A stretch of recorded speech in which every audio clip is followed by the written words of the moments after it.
Hey guys, this video is going to be an advanced tutorial about algorithmic price delivery and institutional market swings. Today we are simplifying the market makers, buying and selling models in smart money concepts.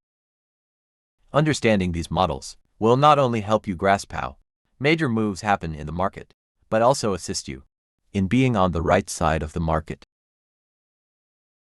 So guys, if that's something you're interested in, as always, please hit the like button to help us make more videos like this, and subscribe to our channel if you're new. See you after the intro and disclaimer.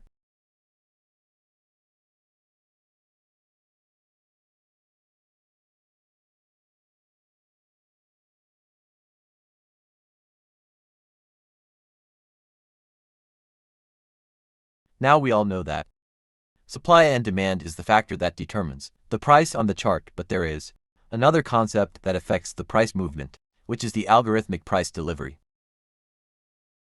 Algorithmic price delivery involves engineered market movements to optimize trade execution and enhance liquidity through strategic trading activities that may exploit or trap unsuspecting traders. These institutional activities are not solely aimed at trapping retail traders, but also involve trapping other institutions. This is because retail traders typically constitute a smaller percentage compared to institutional traders and central banks in the foreign exchange market. The majority of trading volume often originates from institutional participants. Therefore, the institutions are after hunting each other. These institutions have different strategies, capital timeframes, and other factors that make their actions distinct from one another. Contrary to common belief, banks engage in trading not necessarily for direct profit or loss, but primarily for exchange purposes. It's crucial to understand that bank trading differs from individual retail trading, where profit and loss are more immediate and direct. Now, what's the market maker model in institutional price swings? To answer this question, let's first clarify some concepts. You've likely heard that liquidity is a key factor influencing price movements. But where does this liquidity exist?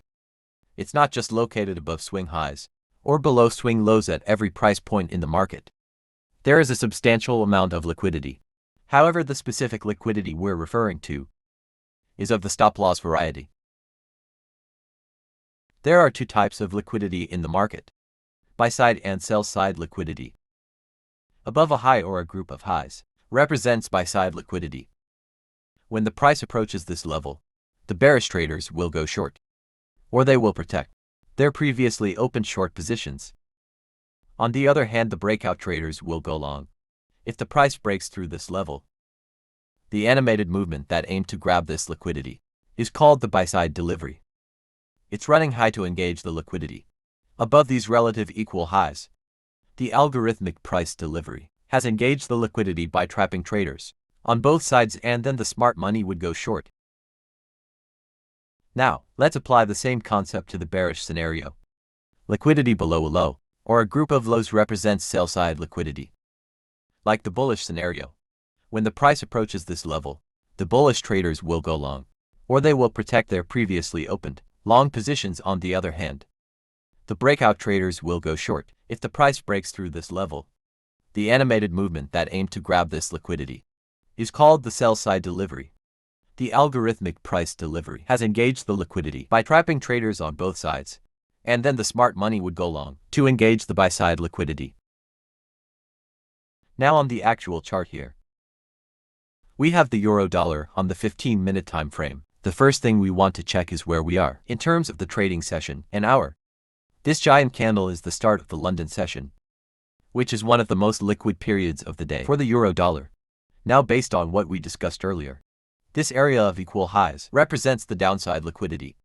The traders that got short here have their stop losses placed somewhere above these equal highs. So, a run up above this high would attack the stop losses and engage the buy stops, which are the buy side liquidity.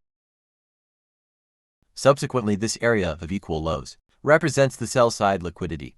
If the price taps into this area, traders will go short and place their stop losses somewhere below this wick. So, a run down below this low would attack the stop losses and engage the sell stops, which are the sell side liquidity. Right now, the overall market bias is bullish. The institutional price delivery has the power to affect the price, but it cannot change the overall order flow. Now let's see what would happen. Here a sell-side delivery engages the liquidity below this low, and then the market runs up to engage the buy-side liquidity. The most advanced trading scenario would be to sell along with the sell-side delivery, and to buy along with the buy-side delivery. However, it would not be an easy task at all. Trading is about the future price movements, and the nature of the future is unpredictable. It's impossible to define every single possible scenario, but through time and practice, you will realize that some repetitive patterns happen in the market over and over again. Now here the market went down for two primary reasons. One, it goes down to engage sell stops, which is sell-side liquidity, or it goes down to an inefficiency. If we look at the left side, we can notice this area of fair value gap. We have this small segment of price action, where the previous candle high stops here, and then the next candle opens immediately and pushes higher, and when the next candle trades, the wicks leave a gapped area behind. This separation between these candles is what we call a fair value gap. When a large amount of money enters the market and creates an imbalance between the buyers and sellers, the fair value gap patterns form between the candles, creating a phase of inefficiency. When these areas form on the chart, the market rallies to these predetermined levels because the market has to trade back this area to patch over the inefficiency here. So if we get back to the time before the movement happened, what do we have here? We have a buy-side imbalance, which means the buyer has strongly overcome the sellers. And we have sell-side inefficiency, which means that the price should refill this inefficient area to restore the balance. Also, we have this area of equal lows, which contains lots of sell-side liquidity. So basically we had a sell-side delivery, engaging the sell-side liquidity, which is stop losses and sell stops below this level, rejecting the FVG area. And then we have a buy-side delivery that targets the buy-side liquidity, which is the buy stops above these equal highs. Now, this is the basic explanation of the market algorithm that produces the fluctuations, and not because of the buying and selling pressure. Now the next thing you need to know is that the market tends to move away from the level that recently has been liquidity swept. On the contrary, it tends to move towards the level that contains the liquidity. Imagine that this line chart is the market movements. When the market sentiment is bullish, the sell-side liquidities are more important than the buy-side liquidity, because sweeping the liquidity below these lows signals possible bullish continuation and an opportunity to long, aligned with the dominant trend. However, if we have something like this on the chart, with a confirmed change in character, this liquidity zone becomes our potential target, because once again, the price is absorbed to liquidity levels. Then there is a higher chance for the price to continue pushing higher if we get a liquidity sweep pattern at this level, and the price fails to break and trade below this zone. And then our targets would be the buy-side liquidity zones. We can take multiple order block entries along the way if the price continues pushing higher. Now you should have a basic understanding of how the algorithmic price delivery makes the market fluctuations towards the liquidity zones on the chart. We said that after the liquidity sweep pattern formations, the market will move away towards the liquidity zones on the other side. So let me show you how a valid liquidity sweep pattern and reversal occur on the chart. Imagine that below the lowest point of this wick is where the liquidity exists. So in a valid liquidity sweep pattern, we want to witness a wick breakthrough at this level and immediately close above the range. Or we can only have one candlestick close below this line, and then the next candle should immediately close back inside the range. Now this is an early sign that we might witness a temporary reversal, at least to the supply level in front of the price. If the price manages to break and close above the supply area, we would have a change of character, which confirms that the downtrend is over, and a true reversal is coming. So combining the change of character concept with the liquidity sweep pattern will give us a perfect insight into future movements. Now let me show you some practical examples on the real chart to demonstrate how we analyze the price action when trading opportunities arise. Here we have the euro-dollar on the 15 minutes chart. This is the price movements in the Asian session. And right now, we are at the beginning of the London session, which is when we will look for trading opportunities. The market sentiment is bearish, so there is a higher chance for the price to continue pushing downwards. But according to the market maker model, and what we have thought in this video, here are two common scenarios. In the first scenario, the price will tend to grab the buy-side liquidity that the Asian session has produced, and then move towards the sell-side liquidity zone. On the contrary, the price is likely to reverse. It grabs the sell-side liquidity below these lows and then starts pushing upwards towards engaging the buy-side liquidity. Now let's see what will happen.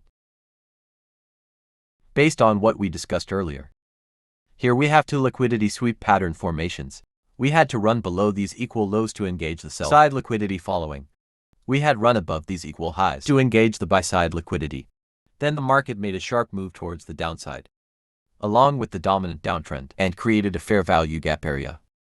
Now we have buy-side inefficiency, and everything signals possible downside continuation. So we can take short trades if the price makes a pullback, using multiple entry setups depending on your trading plan. Here we have gold on the 1-hour chart. Let's identify the buy-side and sell-side liquidity zones on the chart here. At the top, this triple top contains tons of liquidity.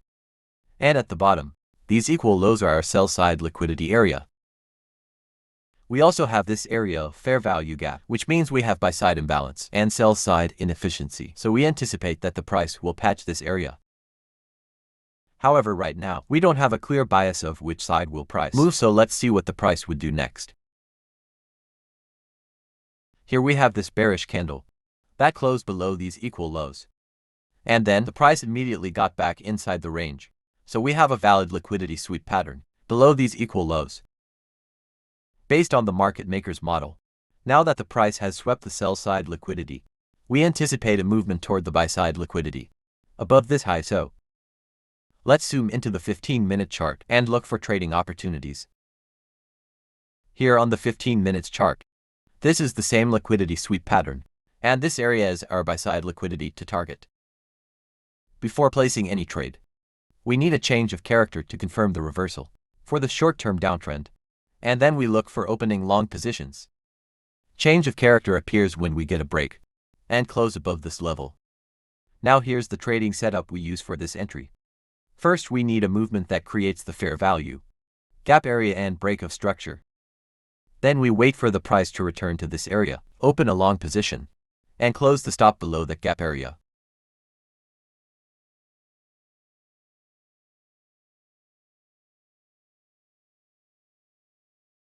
When you're trading for real, expect ups and downs. The trick to being a winner is to be disciplined and stick to your rules. You'll face losses, but if you stay focused and follow your plan, you'll come out on top. Discipline means not letting your feelings drive your decisions and always learning. Your trading rules are like a shield, protecting you from the crazy market. In live trading, being disciplined and sticking to your plan is how you win in the long run. So guys, that's it for this video. I hope this video provided value to you. If it did, please go ahead and smash the like button to show your support. And if you're new here, consider subscribing to our channel. See you in the next episode.